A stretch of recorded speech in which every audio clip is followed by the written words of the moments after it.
What's going on, everybody? We're here once again with another episode of The Push, presented by Bodyslam.net. I am one half of your co-host, Dominic Mowen, with owner and founder of Bodyslam.net, the boy himself, Cassidy Haynes. How's it going, guys? And we're here today with two people who need absolutely zero introduction. They are the AEW Tag Team Champions, Cash Wheeler and Dax Harwood of FTR. Guys, thank you so much for joining us as well. What's up, guys? Thanks for having us on. Oh, thanks for joining us. I mean, you guys are on top of the world right now, and we're just happy to be able to get a little piece of your time while we have it. So I know that you guys have a bunch of interviews lined up today and this week, so we don't want to waste any more of your time than possible. But let me kick it over to Cass. You got anything you want to start off with? It's fantastic to do that. You guys were able to do this, man. I've been hoping to sit down with you for a while. Cash, man, it's good talking to you, buddy. It's been a while, man. Yeah, man, it's been just a little bit, huh? It has, man. This whole COVID stuff has really put a cramp in me being able to get down there and see you guys, man.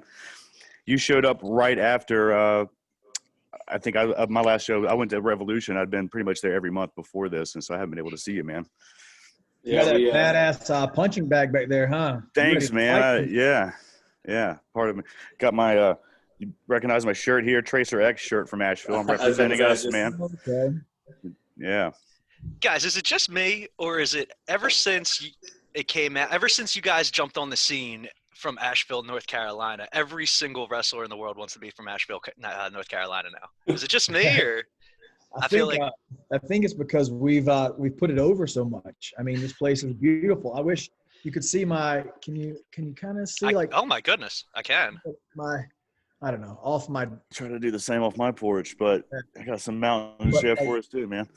Everywhere is beautiful, and we've got the best beer, we've got the best coffee, we've got the best food, got the best hippies. So why wouldn't you want to come? Absolutely. I second all that, man. That's why I came back here, man. I grew up here, so I'm right back. I went to Knoxville for a little bit, but I came right back here. Asheville's a nice place, man. Weather's beautiful today, man. I'm outside doing this because you can't beat this right now. Yeah, it's great. I love the airport there too. It's so quaint. It looks more like an oversized bus stop in Asheville. Walk right in, walk right to the gate. Yeah, it's beautiful. It's the best, yeah. Compared to Philly. Oh man, it's better than MCO too. Yeah, I'm sure you guys probably have your fair share of airports that you've had to deal with over the years. You could probably tell me which ones are the best. There are none. Yeah. Well, listen, we have a whole bunch of questions here for you, but I would like to start from the beginning if possible. And you guys look like people who have been doing this for centuries as far as how technically sound you are. But was there ever a point in your life growing up where you didn't see yourself being pro wrestlers and maybe wanted to get into a different career? Not for me. I mean, I don't know. I've told this story before, but in 2008, my mom and dad both lost their jobs, had nobody to help me with college, and I had to find 3 jobs to put myself through college, but I had no idea what I wanted my major to be. So I was stuck in college for years, just trying to figure out what I wanted to do because my whole life, wrestling's all I ever thought about. It's all I ever dreamed of. And that sounds kind of corny, and I don't mean for it to sound corny, but, and this is not a joke at all, even though, it can get a pop. But for my whole life, I've either wanted to be a Power Ranger up until 93, and then I watched Bret Hart at King of the Ring, and I wanted to be a professional wrestler. And here I am now. That's awesome. How about for you, Cash? No, I don't think there was ever any other dream for me as far as what I wanted to do when I grew up, because I started really young, just being a fan, and I never had any other passions. It was always just wrestling. So I never felt like I was drawn to any other profession, any other career other than this. I know the likelihood of making it is very slim. So I knew I needed some sort of fallback plan, but I just never really did. I said, you know what, if it doesn't happen, I'll figure it out then. But until I know for sure that I'm going to fail at this, I'm not going to have a backup plan. And that's what I did. And it definitely paid off, because knock on wood, but if your careers ended tomorrow, you would go down as one of the most decorated tag teams in professional wrestling. So that's you guys clearly made the right choice, right? But now you guys, I think the general WWE audience assumes that you guys met in NXT, but you guys have known each other since way before that, correct? Yeah. We've known each other for a very long time, and we had this plan for years. We knew where we wanted to go, where we wanted to end up. I knew, when I found out that I was going to, come to FCW or NXT. And we knew, we were pretty certain that Cash was going to be there as well, talking to Regal and stuff. We had a plan set out that what we wanted to be was a tag team. Not that I never had aspirations of being a single star, but even as a kid, tag team wrestling, I was drawn to it for some reason. I don't know if it was the matching outfits or like two best friends working together or the elaborate, spots and combinations you could do. But I've always been drawn to tag team wrestling, and I have a certain style. Obviously, we both do, but that's where I'm going. I have a certain style, and I didn't want to just team up with anybody. I wanted to team up with someone who I considered a friend, my best friend, and someone whose intensity and whose mindset and whose unselfishness could match mine. And we just got lucky and jumped on board at the same time. Yeah, like you was saying, we had this plan before we even had offers. Like we didn't know for sure. Like there was nothing set in stone saying we were going to end up in WWE at any point in time. But we had this plan, like, hey, if we both happen to get signed, like we need to try to pursue this as a team. And we just, for years, like there was probably 2 years, 3 years where we would talk back and forth, and we didn't work for the same company at that point. But we would just kind of game plan, and we'd bounce ideas off each other. And we always had like a similar mindset that just meshed well. So you knew it was going to be, you didn't know, but there was a pretty good feeling that it was going to work well when it finally did come to fruition. And when it did, like when we finally started clicking and getting everything going, it was like, okay, yeah, there's something special here if we really keep working for it. And you guys were blessed with the opportunity to be able to get a lot of wrestling and life lessons from Dusty Rhodes, rest his soul. I'm sure just being able to be training with him must have been like sitting under the learning tree. But is there anything that sticks out as far as little tidbits, pieces of advice, whether it be in the ring or just in life, that you were able to pick up from Dusty? Yeah, for us, he wanted us to be a team. I think he enjoyed the fact that we were two Carolina boys. I think he enjoyed the fact that we both had Southern accents and we had our style of work. And I also think he liked the fact that we weren't, the biggest guys in the room. You're 5'10" and you're surrounded by 6'3" and 6'5" guys. You're often overlooked figuratively and literally. But he told us never leave each other's side, whether we were in promo class, at the shows together, or in the performance center.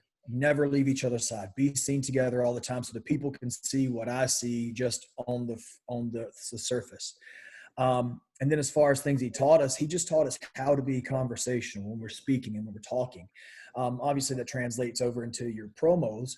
And no one's ever going to be Dusty Rhodes, but he knew that being able to converse and being conversational with your audience and with your peers and who you're working with is what makes you money, because you're on their level now. You're not trying to cut a, well, let me tell you something, brother, promo. You're talking to them, and I think that helped us out a lot. Yeah, the craziest thing about learning from Dusty is half the time you didn't even realize you were learning until after he had already taught you. He would like Mr. Miyagi you. Like you don't understand why he's asking you certain things or why you're doing certain things or why he's wanting to like go a certain direction until after finally you just have this realization like, oh, wow, that's why he wanted me to do it. Because he would get you in touch with who you are as a performer and not what people thought you should be or what your perception of yourself as a wrestler was. He would find out something about you that was different, and he would find a way to transition that to wrestling. So you're being more organic with yourself and you're being more real. And once he would start something and you were kind of questioning it, trying to figure out why, and then slowly it would click for you like, oh, wow, he just taught me this or he just taught me that. And before you knew it, like he had changed everything you were doing to make it work for you. And you guys took all that knowledge and all that raw talent that you have. You bet on yourselves, and now you're in AEW. and obviously it's working out swimmingly. You guys made the right decision for yourselves, but now you're at the learning tree of Tully Blanchard. So it's got to be for lifelong fans like you guys. Even though you guys are on top of the wrestling world right now, I'm sure there's probably got to be moments every once in a while where do you still have those shock moments where you turn around and you're like, oh my God, we're sitting here with we're sitting here with the Four Horsemen. We're sitting here with Dusty Rhodes. We're sitting here with these legends. Yeah, I mean, that's especially growing up as a young kid who was as big of fans as we were, like, and who looked up to these wrestlers like we did, and especially like you said, the Four Horsemen, the greatest and the biggest faction of all time, and guys who were at the very top of the profession for a very long time, and that were second to no one. Like the four of those guys, for the most part, the first couple of iterations especially, I mean, they were untouchable. And man, to now in the year 2020, to have learned from Dusty and to have talked to Rick and learned from Rick and to have Arn and Tully there, like watching your matches and critiquing, giving these little tiny bits of like knowledge that nobody today understands because it's a lost art. It's like a cheat code for wrestling, because we've been with Tully now for a couple of weeks, really, barely 2 months. And his way of looking at certain things are ways that we have never looked at it before, even though we pride ourselves on being old school. And it's like, holy shit.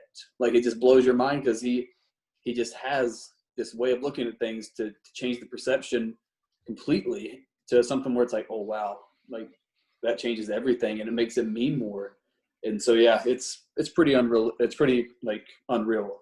Yeah, for me, it's shocking every single day that I get to wake up and realize, oh man, I get paid very well to be a professional wrestler. I mean, this is, like I said earlier, this is all I've ever wanted to do, all I've ever dreamed of doing. And now I got to, I got to buy my wife and myself our dream house. I get to be able to take care of my family through professional wrestling. So it goes beyond, the in-ring stuff. But then on top of that, we get to work with our heroes. And sometimes I don't think they understand how much they mean to us and how important they are to us. Like the other day, I got a text from Arn.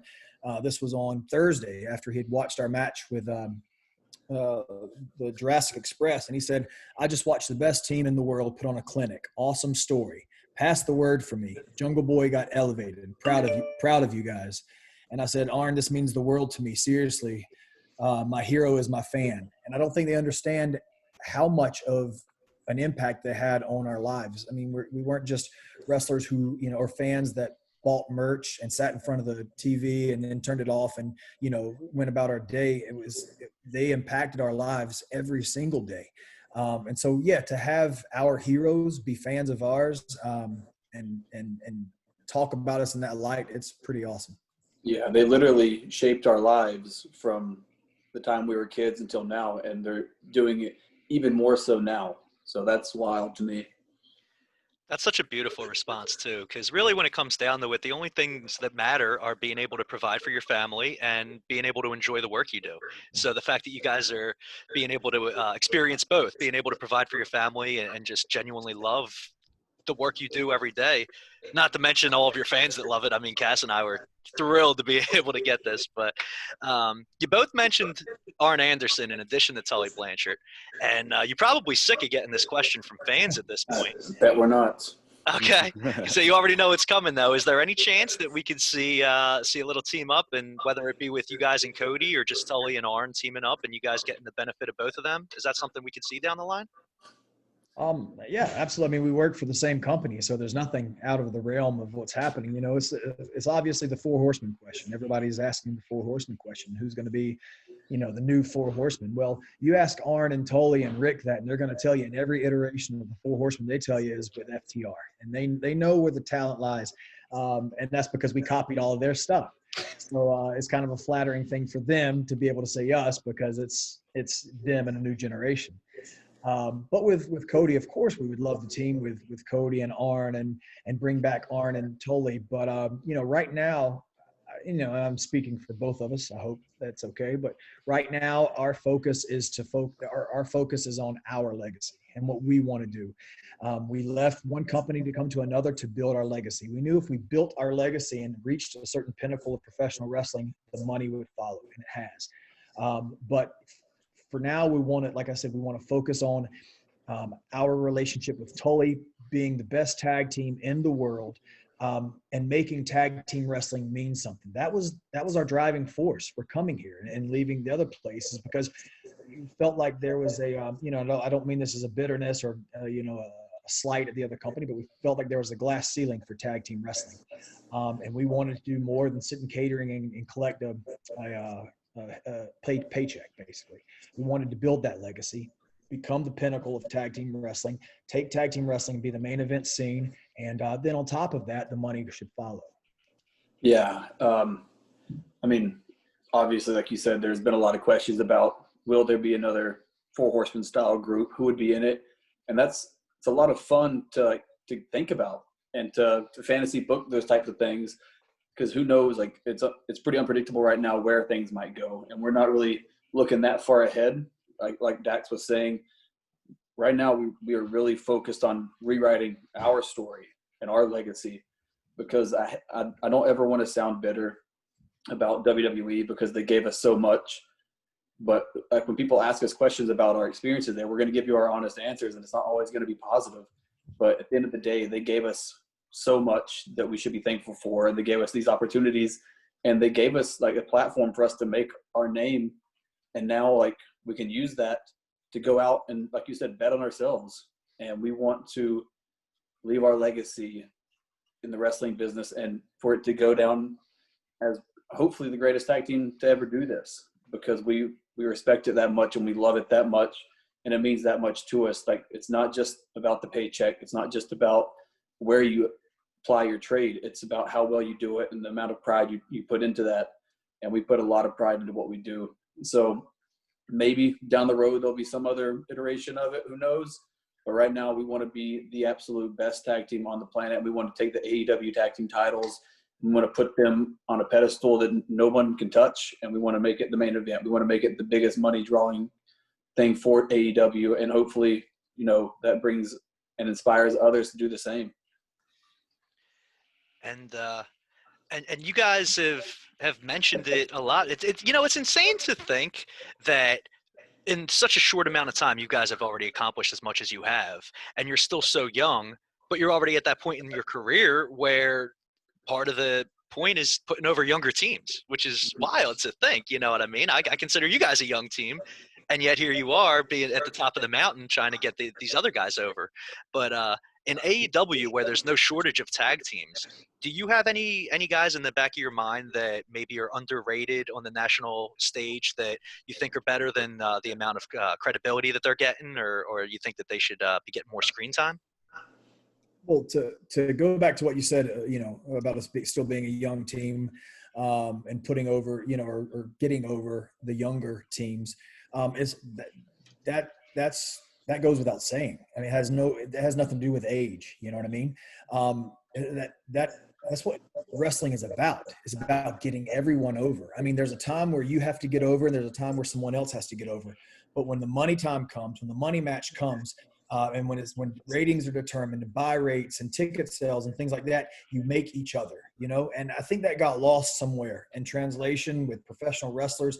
They thought, okay, I got to get my move in. And they didn't think about, well, what can I do for this guy? I've said it before, Jungle Boy isn't the biggest fan of mine backstage, and that's okay. There's a lot of guys that aren't the biggest fans of mine backstage, and I can deal with that. But if you watch on Wednesday, if you watch that match from Wednesday, we were both very proud of that match, because we took those guys and we made those guys. We gave them a tag team lesson, but we showed people, we made people care about them, not care about their athleticism, but care about them as individuals and care about them as a team. And that's our job. That's what we're supposed to do. It doesn't matter if we're 20 or if we're 50. Our job is to make everyone else, to make the fans care about everyone else, so we can all thrive and make money. As far as underrated teams go, man, AEW is chock full of tag teams, and we are, we can't wait to work with them all. We worked with Kaz and Christopher Daniels, but we still want to work with the former champs Kaz and Scorpio Sky. That's something that I can't wait to work with. Someone I can't wait to work with. Even a team like Joey Janela and Sonny Kiss. If you've watched some of their matches, they're a little fast for my liking, but man, they're so talented, both of them. And we could take both of them and make them, and make them stars, and they could help us too. And we could help the whole tag team genre. But as far as underrated teams across the world, these guys right here, former NWA superstars, the Dawson Brothers, they're incredible. They should be on national television. Yeah, man, there's, like you said, the whole point of wrestling in general is everybody helps everybody else. It shouldn't be this selfish, I got to do this for myself. I need to get this in. I need to make sure that I'm protected. If you do it right and you're smart and you actually use your brain, at the end of the match, everybody should be elevated. Look at Bret Hart. Look at Ric Flair. Those guys spent careers making other guys look amazing, but they never made themselves look lesser than in the process.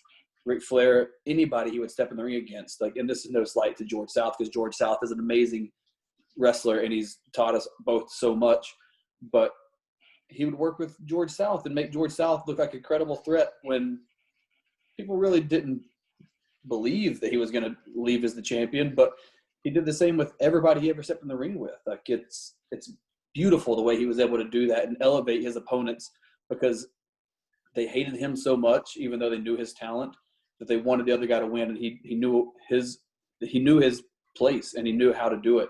And Bret, man, every time Bret stepped in the ring, he told beautiful stories, and he made the most out of his opponents, and he built his opponents up. So if he won, he beat somebody that was a threat. And if he lost, he lost to somebody that was talented. Nobody should ever leave a match looking like they were less than before they stepped into the ring. So, yeah, that's the rant for that. And we do that. We do that at the expense of ourselves, and we do that at the expense of taking out our moves, and at the expense of, like I said, ourselves. And the internet fans can say, oh, well, they don't do all the flashy stuff, they're boring. Well, it's because we make you care about the other guys, and we do that at the expense of we do that in honor of wrestling, basically. Yeah, after the match with Jurassic Express, we kept getting tagged and stuff, saying, man, FTR is so boring, but Jurassic Express looked great. That's the point. That's what we do. We don't want you to love us for doing something cool and flashy and beautiful. We want to be the assholes that you hate, and that makes the opponents look better than they've ever looked. That's what we do better than anybody else, and that's why we're different. But and that's essential. You need that. That should be everybody's purpose. But as far as underrated tag teams, there's a ton. Joey and Sonny would be very fun to work with. They haven't been tagging up very long, so they got a lot of untapped potential. We've had one match at Private Party that we really enjoyed, and those guys are still young, and they have so much potential in this business, and they're still, this is no slight to them, but they're still figuring things out. They're still finding out who they are and their style and how to balance between the super flashy, super innovative stuff and the story side of it. And they're getting there. And when they do, they're going to be one of the best tag teams in the world. Who else? And don't get it twisted. We've got underrated tag teams. We've got overrated tag teams too. Yeah, I'm sure. I think that the guys that slap their legs and super kick, they're pretty evenly rated. Evenly? Yeah. Well, one of the beautiful things about AEW is they don't rest on the roster that they have, and they're more than willing to bring people in from outside the roster to give them the exposure. And is there anybody I know, Dax, you kind of mentioned it a little while ago, but is there anybody outside of AEW that you would love to bring in and give that spotlight to share the ring with you? Yeah, and I talk to Tony Khan all the time about this and try to get things to move a little faster. But like just today, there was a tweet about us and the Motor City Machine Guns, and we get those tweets all the time. But today I kind of made mention of it and spoke up about it. I would love to. I mean, if we're going to go down as the greatest tag team of all time, we've got to work with the greatest tag teams ever, and they're one of the greatest, and we need to beat them to be the greatest. And then you got the North that everyone wants us to work with, Josh Alexander and Ethan Page. You know, there's a ton of teams around the world. The Dawsons, Storm and Eli Drake for the NWA Tag Team Championships, Finn Juice and IWGP, Tama and his brother T. I mean, we want to work with all those guys. One tag team that I need to throw out there is a tag team that we've interviewed recently, the Koloff Dynasty, being managed right now by Nikita Koloff himself. They've been on NWA, and I know Alexander Koloff, I think, is still the WrestleMerica champion. Every week on Dynamite, I'm always tweeting out, "Put them with FTR. This writes itself." And personally, I would just love to see that happen. I don't know if there are anybody that's caught your radar yet, but.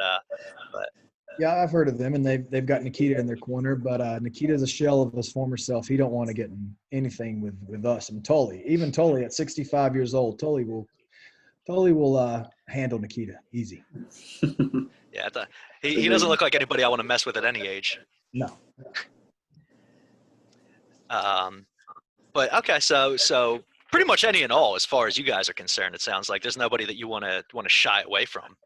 We want to build our legacy on and make money with. Now, one thing, and I don't want this question to sound like I'm asking you guys to badmouth anything that you've done in the past or anywhere you've been, but as far as the creative process in AEW with where you're at right now, how much freedom do you guys get to kind of call your shots as far as what you want to do on TV, who you want to share the ring with as opponents? So I don't like to break down the fourth wall too much. You know what I'm saying? I want to leave a little bit of mystery and intrigue there. But for me, at least, I'll let Cash speak for himself. But for me, I'll just tell you that I am thoroughly creatively fulfilled in AEW. Yeah, that's all you really need to say is that it's very rewarding. I'm very happy doing what we do now and how we do it and the whole creative process. So, I mean, I don't think anything much more needs to be said than that. Sure. One thing that I had as far as a question for you guys specifically, I don't know why I haven't asked it to anybody else yet, but if you were able to take 4 icons from the wrestling industry, either dead or alive, and put them at your dinner table for a night, who would you guys pick? Oh my God. Doesn't have to be your Mount Rushmore or any of that. Just personally, who would you want to have a conversation with? Yeah. Man. This is one of the questions you should have emailed me. I'm sorry. I could ask you some more. We can circle back to it if you want. No. I would say obviously Bret Hart. He's my favorite of all time. He changed my life, not even my career, but my complete life. So Bret Hart would be the first choice I would have. I would like to sit and talk with probably Harley Race because that generation, he changed if you look at the style of wrestling before Harley Race and the style of wrestling after Harley Race, it completely changed.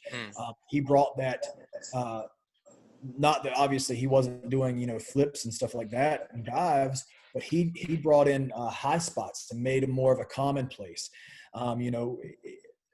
His matches always started out with some sort of high spot to hook the audience, and then he'd slow it down. But he knew how to wrestle. He knew how to run a high spot. He knew how to fight, and he knew how to grind you down. So Bret, Harley, God, I don't know.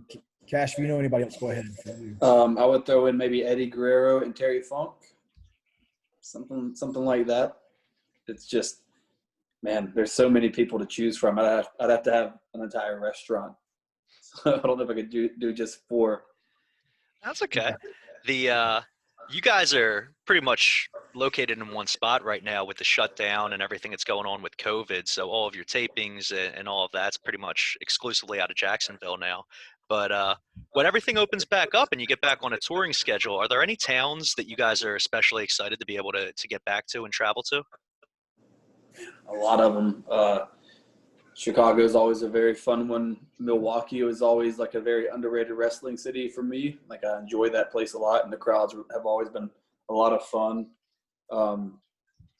New York, Dallas, those types of things. There's just Toronto, all the places that we've been before, that the crowds have just been overwhelmingly positive. Like, those are the ones that I miss. Yeah, for me, it just I don't know towns so much. My sense of direction is not great, but I do remember places that have great coffee and great weather. So Seattle, I would love to go to Austin, go back to Austin, San Jose, California, Nashville, Tennessee. Yeah, and obviously Tokyo, Japan. Yeah, that would be cool. I was going to ask you if there's any places you guys don't want to ever have to go back to, but probably don't want to bury any whole towns, right? So I'll I'm not bury going to them all. Yeah. What about when you guys aren't? I mean, you guys seem like people who dedicate your entire lives to your craft, and your families. Obviously, you both have your own families as well, so your time is probably limited. But if you have any time to dedicate to yourselves outside of your career and your family, do you have any outside interests beyond wrestling or hobbies? Nope. It's probably how you got where you're at, right? Unfortunately, yeah. I wouldn't say unfortunately. When I'm home back in Asheville, I really like going like hiking, just going outdoors and just seeing all the different places because it's such a beautiful city. When I'm in Orlando, not so much. I don't do a whole lot. I'll work out. I'll lay by the pool, and that's about it, really. Maybe next year, since I don't think they're having it this year, but we can get Dax to join us at the Bigfoot Festival in Marion, man. Because they canceled it this year. But they canceled it, man. We had a good. Was it 2 years ago? We tried to hunt Bigfoot. I think we just sat at the brewery though. But still, I mean, it's about the same thing. Yeah, he wasn't in the bottle of any of the glasses, but we looked. Now, I had a buddy in school who actually was obsessed with Bigfoot, and he swears that there's not a specific Bigfoot. It's like a secret breed of not quite human, but it's like a secret species that stays, and there's more than one out there. So if you guys are serious, you'll have to come down to the festival. I'll come down. Yeah, you have to come down, man. They made it there. I think it's the official animal now of like the town, so they have a festival. Yeah, it is the official animal of Marion, North Carolina, baby. Yeah. Bigfoot. Yeah. Well, I know we only have a few more minutes with you. Your time is precious. I do have a few more questions, but Cass, if you have anything specific. I used to make the trip down to watch you guys at Full Sail all the time, do the NXT stuff there, do the takeovers and the TV tapings the day after, and I always wondered the Mechanics. I loved it when you guys debuted as the Mechanics. Who came up with that name, and why did it get repackaged? Like, what happened there? Honestly, Dax might know this more so than I do, but I don't think anybody ever – I think Billy Gunn might have thrown it out there at one point just because he said, you guys are such good in-ring mechanics, and maybe it stuck from that. That's one of the only memories I really have of it. But I think the issue with the name was just getting it copyrighted. Like, obviously, there was something – I don't know if it was the movie The Mechanics or The Mechanic or something like that, but there was issues there where they couldn't get it through legal. And so – honestly, I don't think they liked the connotate. Well, I don't think Hunter, which I'm 100% in agreement with, I don't think he liked the connotation that came along with mechanics, because when someone says, oh, you're a good mechanic, they're basically saying you're a good hand and, you know, you make everyone else look good. And so I don't think he liked the connotation that came with mechanics, so we kept thinking. And then one day we were talking with Sami Zayn, and somehow started talking about, maybe he was on the radio, Creedence Clearwater Revival came on, and Sammy said something like, oh, you guys should be something like the something tag team revival. And I was like, oh, we started thinking, oh, that's cool, just the revival. And that's kind of how that came along. So I'm very, very glad that the mechanics didn't stick.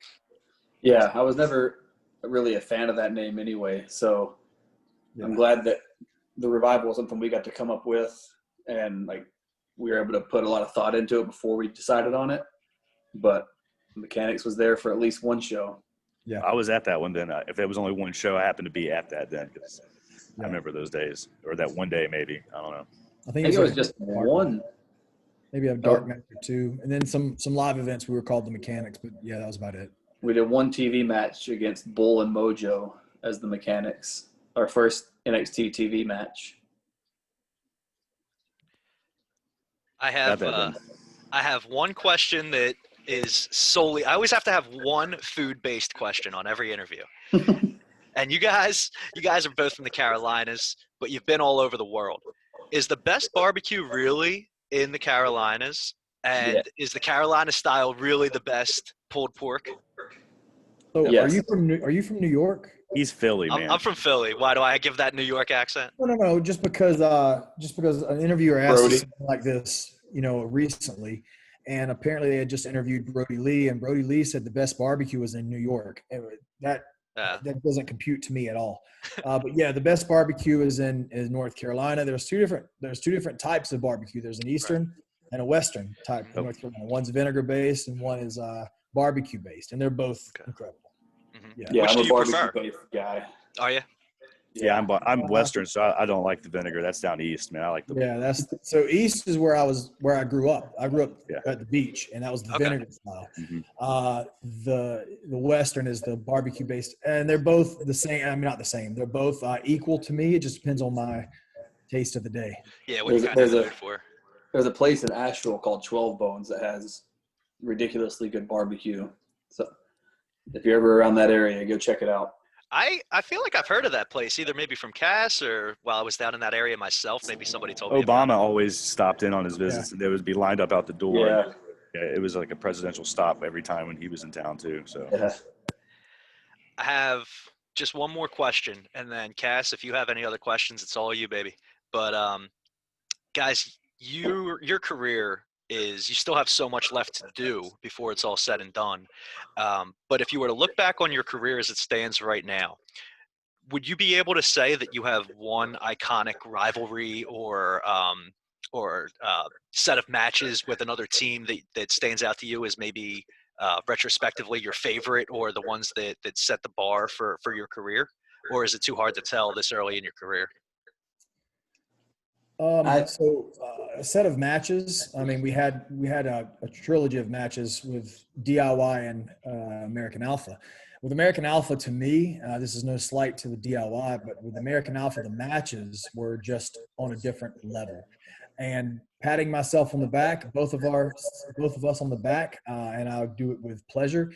If you look at tag team wrestling on the mainstream scale, from before 2016.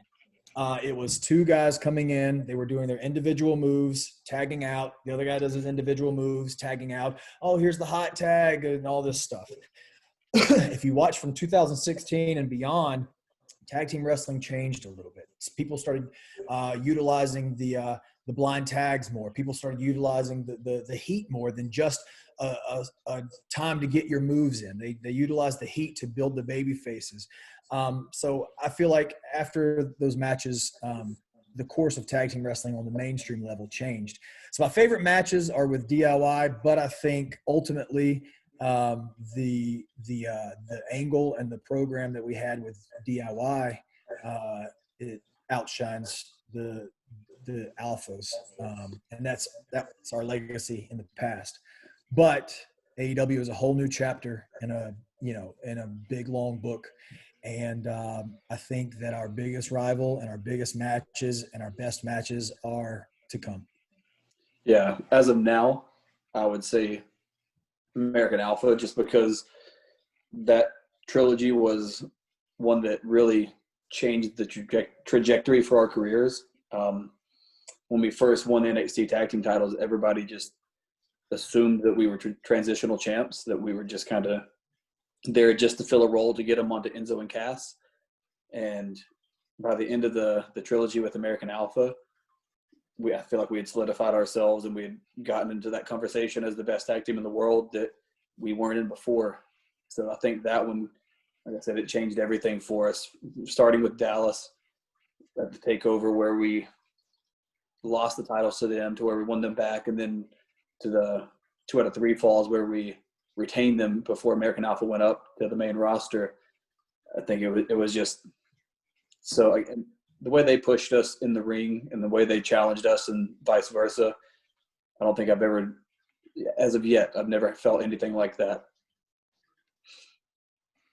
That's all for me. I know that we're running short on time now, and we gotta wrap it up. Cass, do you have anything else for the champs while we got them here? Yeah, man. You guys, somebody mentioned Tokyo earlier, and I know that AEW has allowed guys to work with New Japan Pro Wrestling. Is that something you guys are hoping to have happen here soon once everything opens back up and you guys can maybe travel to Japan? We signed the deals with AEW that kind of limits a lot of what we're able to do right now, but who knows down the road? Like, obviously Japan is pretty high on our list of places we want to go, because I feel like anybody who's worth their salt in wrestling at some point has performed in Japan at the highest levels. And so if we're trying to write our own legacy and rewrite our story, then that's definitely going to be part of the chapters. That's it for me, man. That's all I got. Dom, you got anything else? No. I know you guys have a locked-in schedule today, so we don't want to go over our time and take time away from somebody else that has some questions for you. But guys, thank you so much for taking the time with us. This has been something that we've been looking forward to and that we'll remember for a long time, just being able to get this with you guys. So thank you so much, and God bless both of you. And we're really looking forward to watching you guys' career play out. Thanks, guys. Yeah, thank you guys for having us on. Like I said, it was a lot of fun and good to see you, Cass. It's been a while. Good to see you, buddy, man. I'll talk to you soon, man. I'll shoot you a message later. We'll catch up a little bit more, man. All right, Dax, if your daughter's still there, if she wants to come on and say hi, she's more than welcome. If not, that's fine too. We bought her a brand new kitten yesterday. Oh, nice. Taking care of the kitten right now. Okay. Next time. We'll get her on an exclusive next time. All right, Thanks, guys. Appreciate it. See you guys. Have a good one. Thank you so much.